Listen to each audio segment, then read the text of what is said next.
In my last review, I was going into the mind of Regan McNeil in the film Exorcist II, The Heretic. Apparently, she was not the only child that had the past troubles that happened to her in the previous film.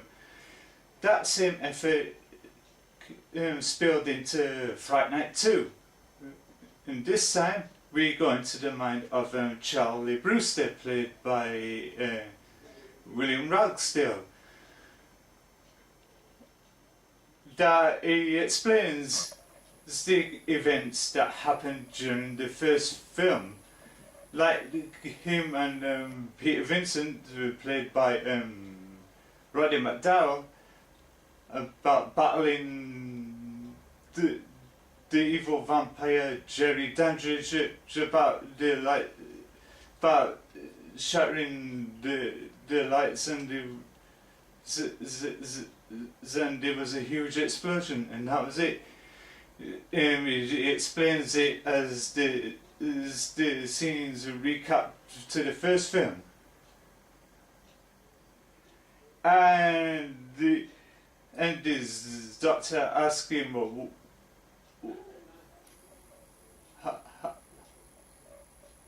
how do you know all of this, or something like that. Charlie Brewster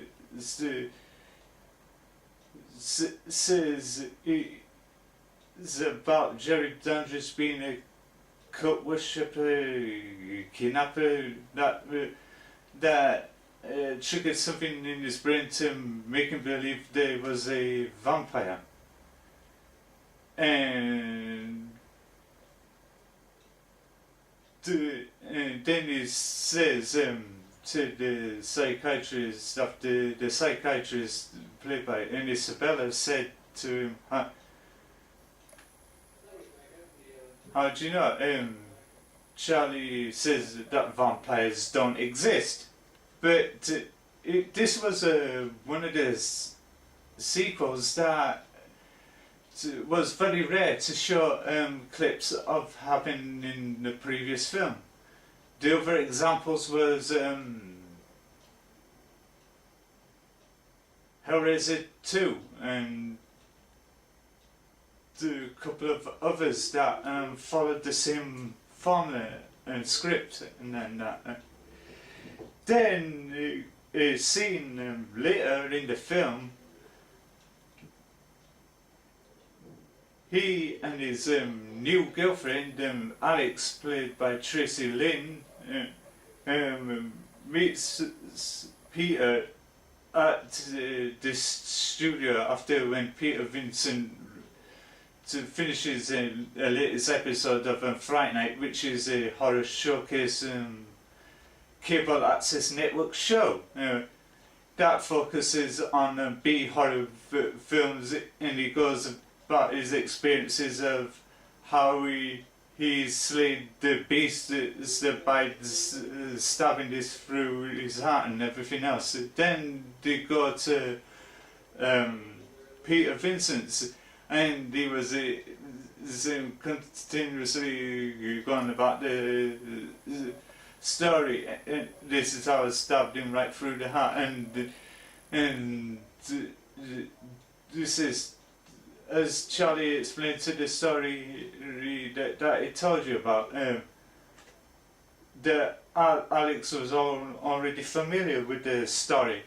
due to the fact that she's a major in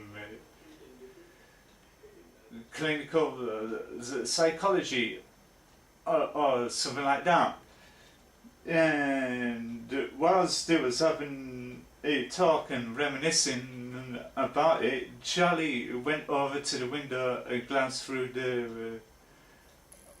it, and they see a lot of removal men bringing in large crates, and Charlie was starting to think, is all starting to trigger all over again, like the recounts of the first film where these two men bringing in the things into their house, like coffins and that, and it turns into turns out to be Jerry Dandridge and Billy Cobb, but this time around it was totally different. Then after when they meet up, they were on the way down to the elevator and etc.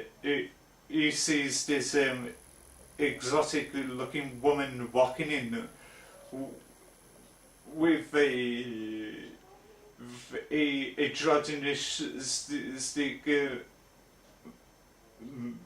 male and a punk looking guy in a leather jacket and the big brooding bouncer like bouncer type of guy. They all make their way into the elevator, and Charlie glanced at the woman and the woman glanced at him back, and then the elevator doors closed and it went up. Then before Charlie and Alex set it off to drive back to the dormitory, they had a little make-up session, and all of a sudden you start seeing visions of the woman through Alex and that.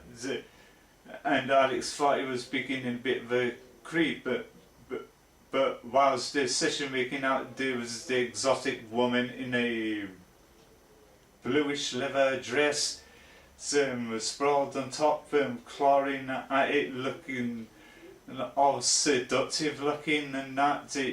But the woman turns out to be, of course, the sister of Jerry Dandridge, who's out for revenge on Charlie and Peter for killing her brother in their first film.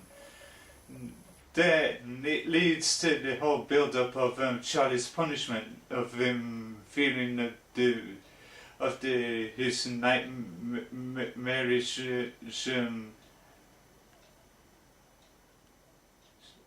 consciences of slowly but surely turning into the thing he hates the most, which is vampires. Then, due to the fact Regine finds an open wound because Charlie cut himself shaving as when he was getting himself ready for his date with Alex and that.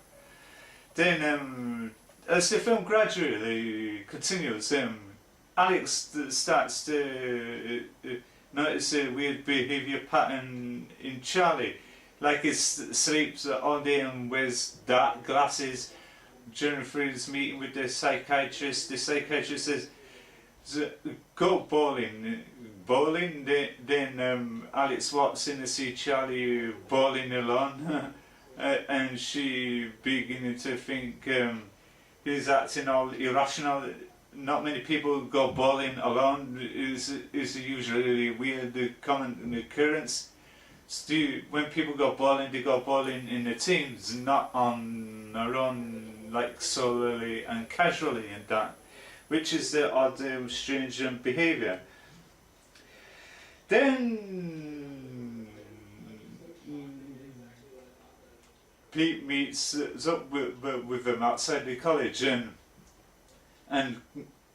during through the going to Regine's, when Charlie is supposed to be going on a date with Alex to the prom, of course, this punk guy that's in form of Louis, the hapless romantic werewolf played by John Grice, in which he played another werewolf in a film called Monster Squad. And the reason of being of John Grice playing the werewolf in Fright Night 2, due to the fact that they had a problem of selling the script of the sequel to Stephen Jeffries, but Stephen Jeffries felt like he didn't want to carry another film, fearing of being typecasted, of course. So his character had to be rewritten as Louis, and they got John Grice to play the werewolf role. But yeah, and behind the scenes, the androgynous male, which is Russell Clark, he choreographed the dance number between Julie Carmen and William Ragsdale. But how Julie came being attached to the role because she saw the original film one night with her son, and she loved it as the way of preparing herself for the role, and she had a blast of playing the role to great excess.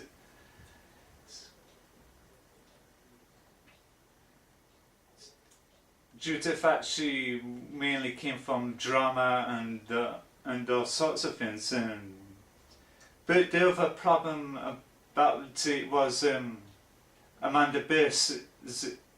Amanda Bierce was tragically attached to Married with Children, so they couldn't get her to return back as Amy. So once again they had to rewrite and to come up with a total brand new girlfriend called Alex,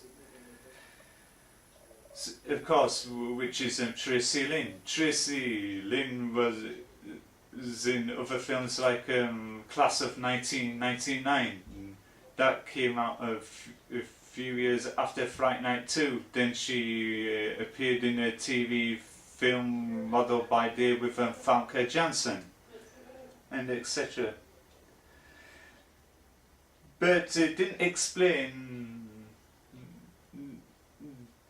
Charlie's new girlfriend and what actually happened to Amy, because they wanted to move that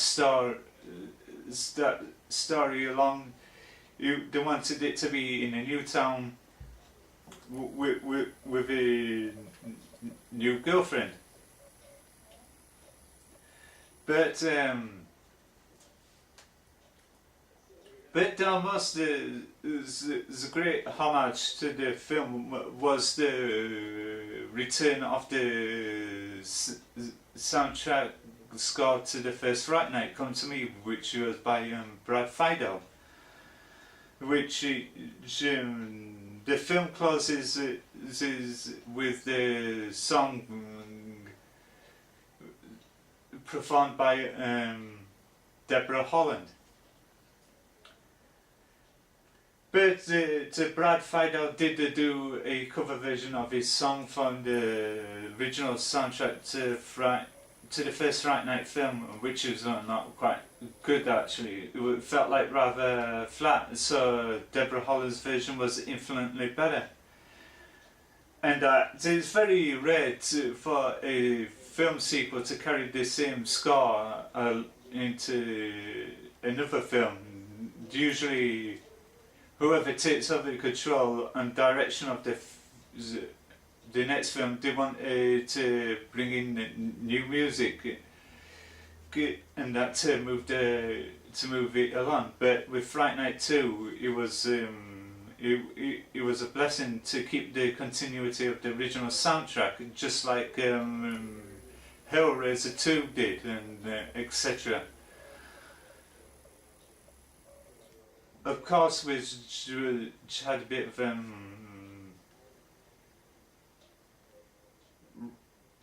vitalizing and uplifting essence to the soundtrack. That's what you get. Yeah, but the film was amazing. It had the most spectacular effects ever to carry in a sequel. Like they went all out in the final battle scene, in which the fireball comes up through the elevator, and that it's a bit how the technique of destroying regime in the most beautiful gown and robe, it was looking all gorgeous and that. How they pulled it off was the little shard of the mirror goes that. But was Charlie took out the way because of him slowly transitioning to become a vampire himself. If somebody kills her, it will kill him at the same time.